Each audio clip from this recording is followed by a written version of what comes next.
चाहे राम हो, कृष्ण हो, शिव हो, वो भारतीय समाज के जनमानस का हिस्सा किस हद तक है उसके लिए बहुत कुछ कहने की ज़रूरत नहीं। और अभी आप जिक्र कर रहे थे कि मनु शर्मा जी की किताब जिसमें आपने कृष्ण के अलग अलग रूपों को देखा है।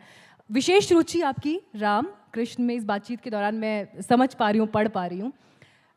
इसी विषय पर लिखना है, इसी पर विचार आगे रखने हैं, ये विचार कहाँ से आया?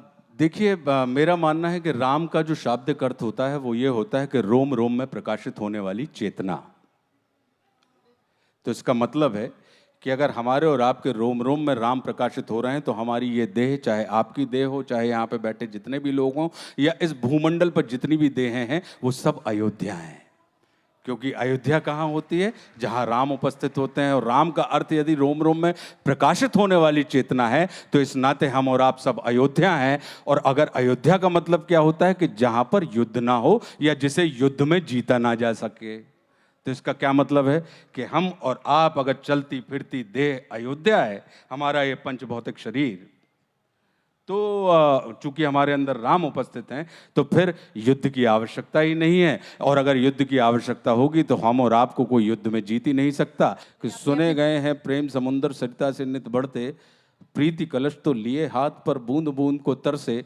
और सभी खड़े प्रेम के दरवाजे पर, सभी लगाते प्रीति के राग, और फिर भी शंकाओं से शंकित दबी हुई है कहीं पर आग। और युद्ध कौन जन्माता जग में, हिंसा को लाता है कौन, और घृणा कौन पनपाता जग में, प्रेम हुआ क्यों इस पर मौन।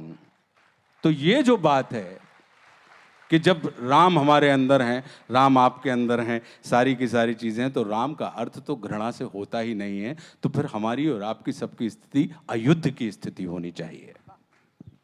आज के दौर में इन बातों के मायने और ज़्यादा अहम हो जाते हैं। इंतज़ार रहेगा आपकी इस किताब का भी जिसका आप जिक्र कर रहे हैं कि मकर संक्रांति तक उम्मीद है आने की। इसी पुस्तक में मौन मुस्कान की मार में एक छोटा हिस्सा है जिसमें आप ये कहते हैं, देशभक्ति क्या है,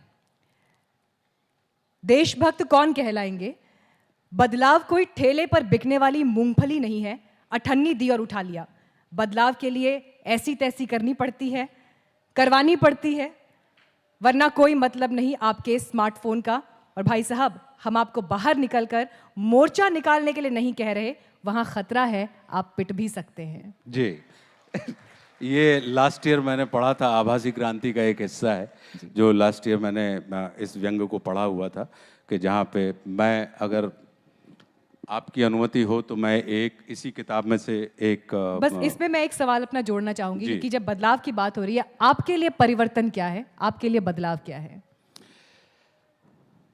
देखिए, मेरे जैसे लोग बदलाव में नहीं, बढ़ाव में विश्वास रखते हैं। हर बदली हुई चीज़ आपके लिए कल्याणकारी हो, मेरा ये मानना नहीं होता। और हर कल्याणकारी चीज़ में परिवर्तन होना ही चाहिए, मेरा ये मानना नहीं रहता। मेरा ये मानना है कि हमारा आपका जीवन नित्य नए बढ़ाव की दिशा में बढ़ता जाता है। हमारा संबंध जो है वो विस्तार से है, हमारा संबंध निस्तार से नहीं है, क्योंकि विस्तार में ही निस्तार है।